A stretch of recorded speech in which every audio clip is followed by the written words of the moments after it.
गुजरातमध्ये दारूबंदी लागू असतानाही मुंबईहून बाडमेरकडे जाणाऱ्या रेल्वे गाड्यांमधून दारूची तस्करी सुरू असल्याचा धक्कादायक प्रकार समोर आलाय।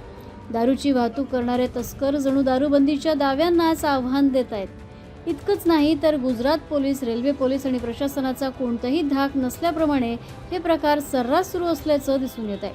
पाहूयात मुंबई समाचारचा हा एक्सक्लुझिव्ह रिपोर्ट। निकालो अंदर से, निकालो जरा।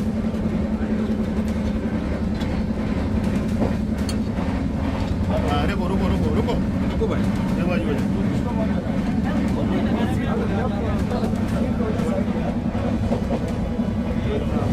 माल कितना है? कितने का हुआ? 7,000। ये 7,000 का माल है। कितना दिन से लाता है? नया आया। माल किसका है? शिवा गुजराती है। किधर का है? वापी का। यही धंधा करता है। इसमें आरपीएफ वो एक भी डब्बे में एक भी आरपीएफ। मुंबईहून सुटणाऱ्या हमसफर एक्सप्रेस क्रमांक 21901 मध्ये एक धक्कादायक प्रकार उघडकीस आलाय। रेल्वेत दारूची तस्करी करणारा एक व्यक्ती पकडण्यात आला। मात्र यापेक्षाही मोठा धक्का तेव्हा बसला जेव्हा टीसीनं सांगितलं की 22 डब्यांच्या या संपूर्ण रेल्वेत एकही रेल्वे पोलीस कर्मचारी ड्युटीवर उपस्थित नव्हता। या रेल्वेत मुंबई समाचारचे प्रतिनिधी प्रवास करत होते। त्यांनी टीसीशी संवाद साधला। त्यावेळी नेमकं काय उत्तर मिळालं ते ऐका। इसमें आरपीएफ वो एक भी डब्बे में एक भी आरपीएफ नहीं।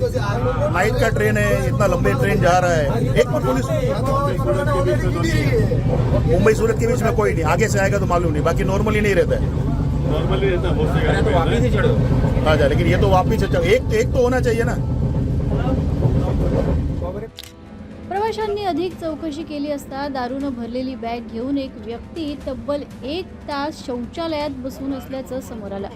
ही बाब आणखीन गंभीर ठरली कारण 22 डब्यांच्या संपूर्ण रेल्वेत एकही रेल्वे पोलीस कर्मचारी उपस्थित नव्हता। प्रवासी आणि रेल्वे कर्मचाऱ्यांसमोर या व्यक्तीची चौकशी करण्यात आली। त्यावेळी त्यानं कबूल केलं की तो वापी येथून दारू घेऊन आला असून हे काम तो नियमितपणे करतो।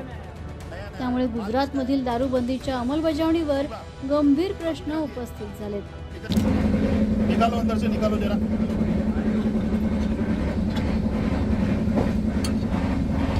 अरे रुको भाई, ये बाजू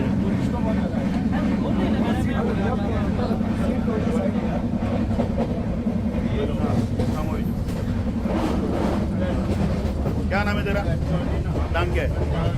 मेरा नाम अमरेला। किधर रहता है? सूरत। कितना माल है? माल कितना है?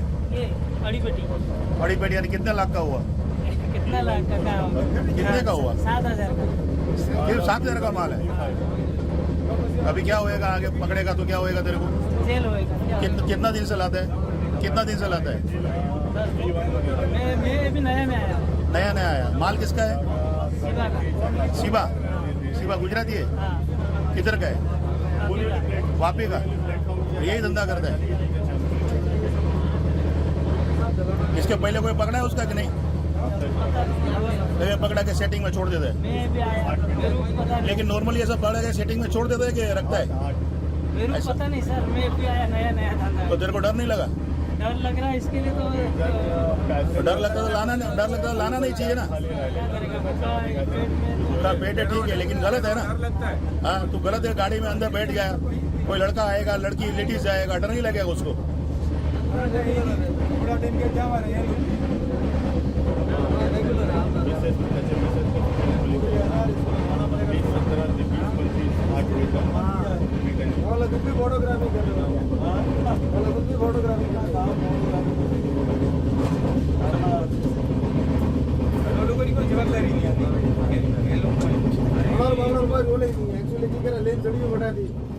या तस्करांना आणखीन धक्कादायक खुलासा करत सांगितलं की हा माल दमणहून आणला जातो आणि वापीतील एका कुख्यात तस्करासाठी तो ही तस्करी करतो।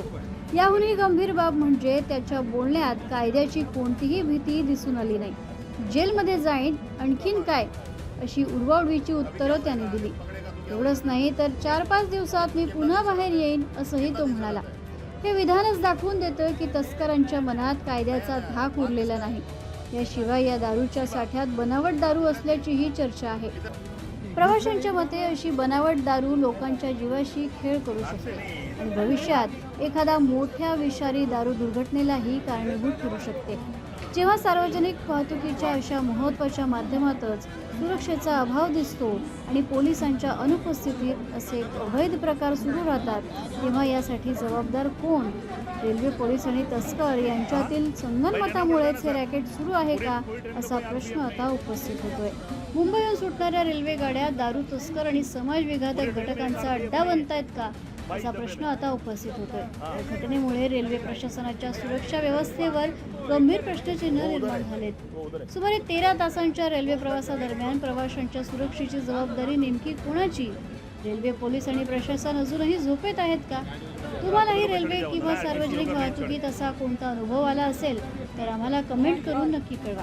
पाहत रहा मुंबई समाचार मराठी.